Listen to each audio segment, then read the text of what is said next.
예, 새로운 투자 아이디어로 또 시장 전략 세워보도록 하겠습니다. 오늘 이베스트 투자증권 IM 영업팀의 염승환 차장과 함께합니다. 안녕하십니까? 네, 안녕하세요. 네, 오늘 첫 번째는 스마트폰 시장 쪽을 바라보신다고 들었는데 사실 스마트폰이야 요즘에 2년 넘어도 계속 쓸만하고 네. 그러니까 신제품이 나와도 막 엄청 놀라울 건 없는데 다만 하나 눈에 띄는 건 카메라 개수가 계속 늘어난다. 네. 뭐 이런 것 같습니다. 하다 보면 이제 부품주의 얘기를 하게 되는데 네. 좀 어디에 주요한 포인트 잡고 계십니까? 사실 뭐 카메라 얘기는 많이들 아실 거예요. 네. 근데 오늘 이제 핵심은 조금 이따 더 말씀해드리고 그냥 간략하게 한번 이제 카메라 좀 그 부품 한번 설명해드리고요. 일단 이제 아이폰 11이 다음 주에 좀 나올 텐데 어떤 또 제품이 나올지는 모르겠지만 카메라 쪽에서도 좀 뭔가 새로운 게 나오지 않을까 싶긴 한데 카메라 부품이라는 거 이제 우리 흔히 한 5개 정도로 그냥 보시면 한 4개 정도 렌즈가 이제 제일 중요하죠. 빛을 받아들이고 그래서 이제 어떻게 보면 우리 눈의 역할을 하는 거고 렌즈 회사들은 되게 많이 있어요. 그래서 그렇게 뭐 경쟁도 치열하다 뭐 그렇게 보실 필요는 없을 것 같고 이미지 센서는 사실 아시겠지만 이제 빛을 이제 이 받아들인 빛을 디지털 신호로 전환합니다. 그래서 디지털화해서 할 수 있는 그런 이제 반도체 칩이라고 보시면 되겠는데 이건 사실 소니가 거의 뭐 시장을 다 장악을 하고 있습니다. 근데 한국의 삼성전자가 지금 맹추격하고 있어요. 요즘에 비메모리 반도체 투자 얘기 계속 하잖아요. 그쵸. 근데 그 중심에 또 이미지 센서가 있어요.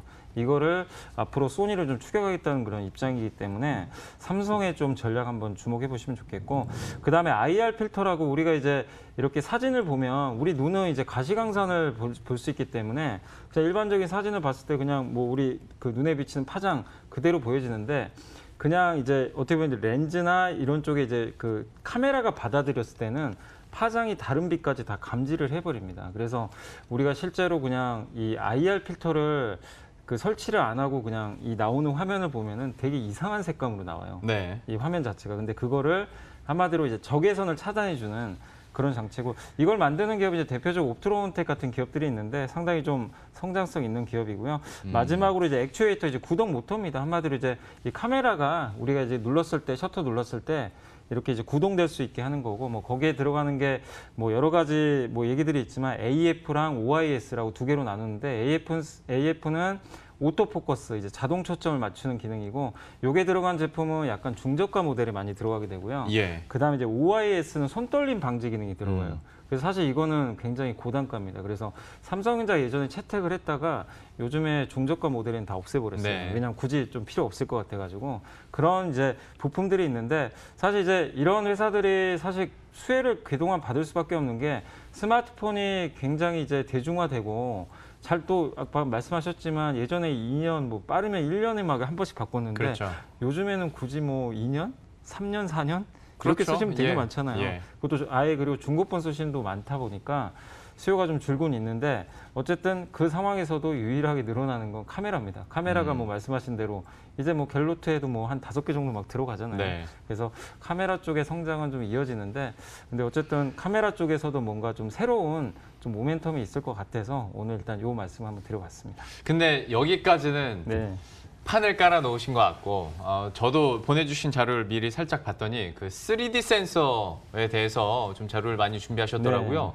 요즘에 그러니까 신제품들 리뷰를 하다 보면 진짜 이걸 어디다 쓰지라는 네. 생각은 아직은 정답은 모르겠습니다만은 어쨌거나 3D 센서를 통해서 뭔가 자꾸 시도를 하는 것 같더라고요. 네. 이거 한번 설명을 해주셔야 될 것 같아요. 그러니까 이제 3D 센서가 뭐냐면은 그냥 우리 이제 2D로 보잖아요, 사진을. 네. 근데 이제 3D화 해서 보는 건데 뭐 애플 그 광고 보신 분들 또 아니면 이케아 광고 이게 이케아 앱에도 그게 있다고 하는데 간단히 설명드리면 이제 그 카메라를 이렇게 쏘게 되면 사람의 이제 얼굴이나 이런데 네. 이제 윤곽을 다 이게 잡아가지고 어떻게 보면 이제 사람 얼굴을 캐리커처 해가지고 네. 이모티콘으로 만드는 예. 그런 거 이제 아마 애플 아이폰에서 보신 분들 계실 거고 그 다음에 이제 이케아 같은 경우 나왔던 앱이 뭐냐면은 우리가 이제 집에서 그 어떻게 보면은 요 정도 거리라고 뭐 칠게요. 그러니까 요 정도 우리 집에는 요 정도 탁자가 좀 딱 있으면 좋겠는데 네. 그거를 줄자로 재서 이케아 가서 구매를 해야 되잖아요. 네. 만약에 한다면.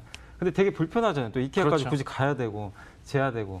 근데 이 3D 카메라를 이용하면은 이 앱을 이용하면은 내가 이제 그 뭐 벽면이나 이 공간에 그냥 요 정도 크기로 그냥 사진을 찍기만 하면은 이게 이제 찍은 상태에서 그 제품 이케아 그 가구를 그 어떻게 보면 온라인상으로 끌어다가 붙여넣기 할 수가 있어요. 네. 붙여놓으면은 이게 지금 정확하게 거리가 맞는지. 네. 그게 이제 바로 어떻게 보면 3D 센서가 하는 역할이거든요. 그 갤럭시 노트 10도 그러니까 정육면체를 비추면 네. 거기에 대한 길이가 다 나오더라고요. 맞아요. 예. 예. 그러니까 그 정도로 좀 발달하고 있는데 아직은 물론 대중화가 안 됐기 때문에 조금 쓰임새가 아직은 좀 더 뭐 그게 얼마나 그러게요. 쓰이겠어요. 막 네. 이러시는 분도 계세요. 근데 중요한 거는 어쨌든 스마트폰 만드는 회사들은 당장 대중화 안 돼도 돼요. 뭔가 차별화를 해야 되니까 네. 이 부품을 써야 됩니다. 그러니까 남들과 다른 제품을 만들어야 되기 때문에. 근데 거기서 카메라에서 이제 카메라 5개도 새로운 게 아니에요.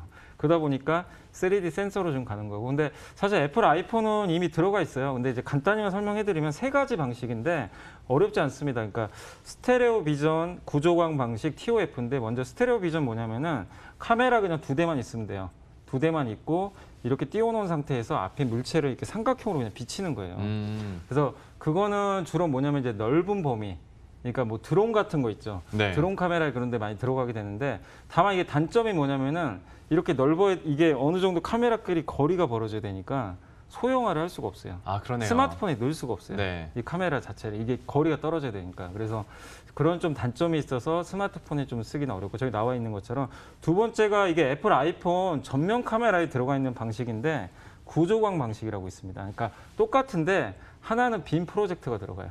그러니까 카메라랑 프로젝터가 들어가서 이게 쏴주는 거예요. 아. 저걸 비춰가지고 저 모양을 찍는 거예요. 근데 저게 단점이 뭐냐면 이게 먼 거리는 측정이 불가능합니다. 가까운 거리. 우리 그 페이스 아이디라고 아시죠? 아이폰에. 예. 그냥 앞에서 그냥 찍고 보안용으로 되게 좋아요. 움직이는 물체는 잘 감지를 못하는데 네네. 사람이 멈춰있는 상태에서 가까운 거는 굉장히 정밀하게 분석을 해준다고 합니다. 아. 그래서 보안 쪽. 페이스 아이디. 그래서 애플이 그 아이폰 전면 카메라에 저걸 넣은 이유가 그런 이유 때문이거든요. 그래서 저거를 사실 LG노텍이 납품해가지고 주가 뭐 2017년도에 급등한 적이 있거든요. 네. 근데 이제 오늘 말씀드리는 핵심 뭐냐면 TOF라고 타임 오브 플라이트란 방식인데 이게 뭐냐면 이제 비행 거리예요. 한마디로 비슷해요. 카메라하고 하나의 레이저를 쏘는 이제 빔 프로젝트인데 예. 이거는 이제 비치는 것뿐만 아니라 비친 다음에 이제 빛이 딱 가잖아요. 갔다가 돌아오는 그 시간 있죠.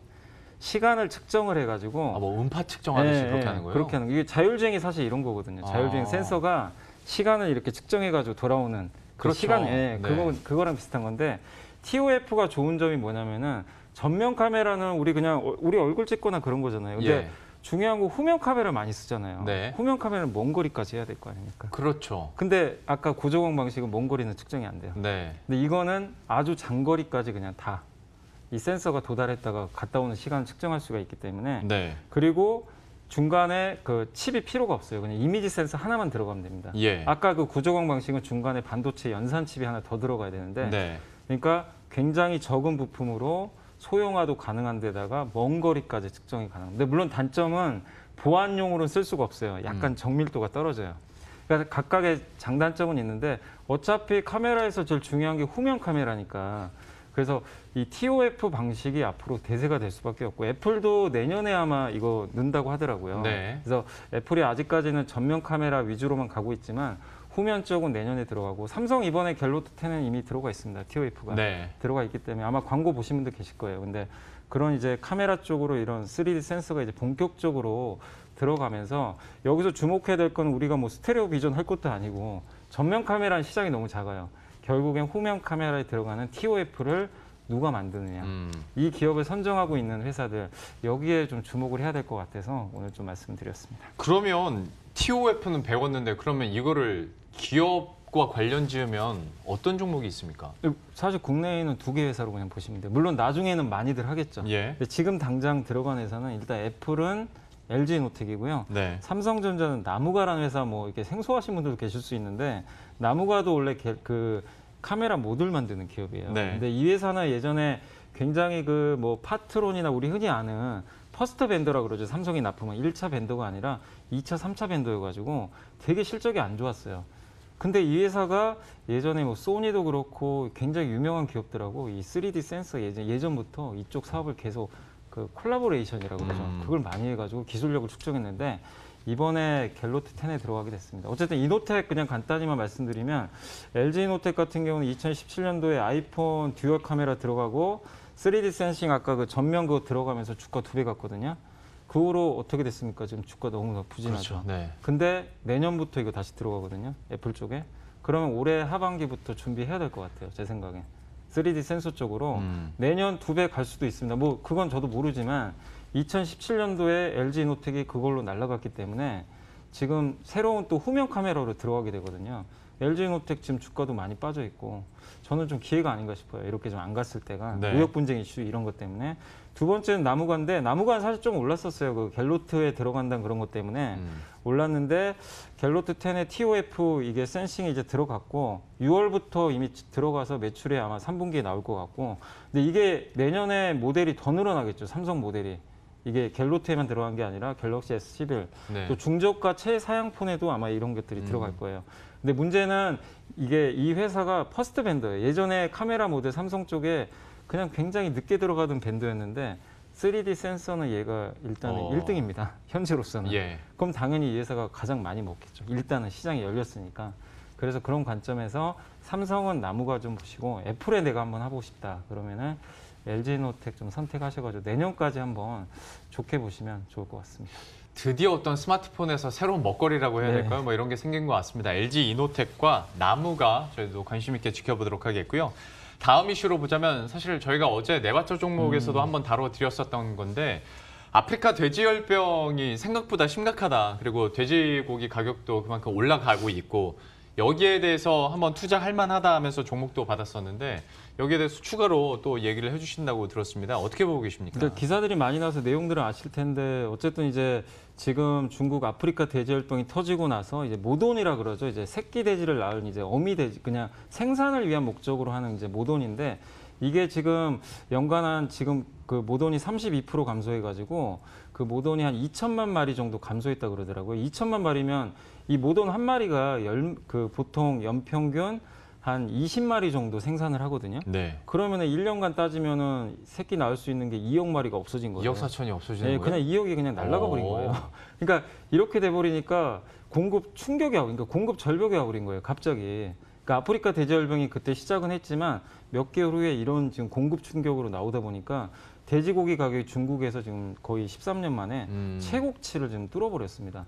그러니까 이게 그냥 단순히 올라가는 게 아니라 공급 충격이 지금 발생하는데 예. 이게 미국에서 1년에 수입하는 게 한 1,200만 톤 정도 되는데 이거 메꾸려면요 1,800만 톤 수입을 해야 된대요. 그러니까 중국 자체적으로는 1,800만 톤 정도가 좀 부족하다고 합니다. 그러니까 미국 말고도 다른 데서 수입을 해야 되는데 좀 아쉬운 건 뭐냐면 한국도 중국에 수출하면 되게 좋잖아요. 네. 근데 한국은 구제역 발생 국가로 이미 지정이 돼가지고 지금 중국의 수출은 불가능하다고 합니다. 네. 그러니까 그건 좀 아쉬운데 근데 과거에도 그렇지만 중국의 돼지고기 가격이 들썩이면 한국의 돼지고기 가격도 항상 뒤따라갔어요. 네. 그러니까 물론 지금 한국은 관련주들, 그러니까 제가 오늘 말씀드린 요지는 이게 굉장히 내년까지 중국의 돼지고기 가격은 올라갈 수밖에 없어요. 그런 상황에서 한국의 돼지고기 가격도 올라가겠지만 문제는 한국과 중국이 조금 달라요.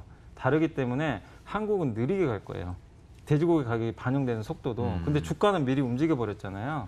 그러니까 그런 면에서 지금 단기적으로 이제 중국의 돼지고기 가격이 올라가니까 이게 뭐 방송에서도 그렇고 한국도 되게 좋을 수 있다 이런 얘기들 많이 나오는데 거기에 너무 흥분하지 마시고 한국은 약간 간접적인 수혜니까 네. 천천히 반영되는 거 염두에 두시고 빠질 때 좀 사시는 전략 내년까지 좀 좋게 봐요. 근데 좀 조정시에 매수하자 이렇게 말씀드리고 싶고 예. 또 중국의 돼지고기 뭐 선물 가격을 반영하는 ETF도 찾아보시면 좀 있어요. 네. 미국의 상장 내 ETF도 있으니까 차라리 그게 더 좋은 투자가 될 수도 있거든요. 그러니까 이미 미국의 ETF로 상장이 돼 있는 그런 그 품목도 있으니까 어쨌든 이걸 일회성으로는 보지 마시고 지금 생각보다 상황이 되게 심각하다고 그러더라고요. 그래서 중국의 돼지고기 가격 내년까지 계속 좋을 수 있기 때문에 여기서 한번 좀 투자 포인트도 한번 얻어가시면 좋을 것 같습니다. 혹시 그러면 국내 상장 기업 같은 경우에는 어디 국내에서는 꼽으세요? 이제 대표적인 게 가장 직접적인 영향을 주는 게 우리손 FNG. 네. 그다음에 그 최대 주주가 이지바이오. 이지바이오. 근데 이지바이오는 좀 닭도 같이 하니까. 예. 근데 우리손 FNG는 양돈 사업이 주력 핵심이니까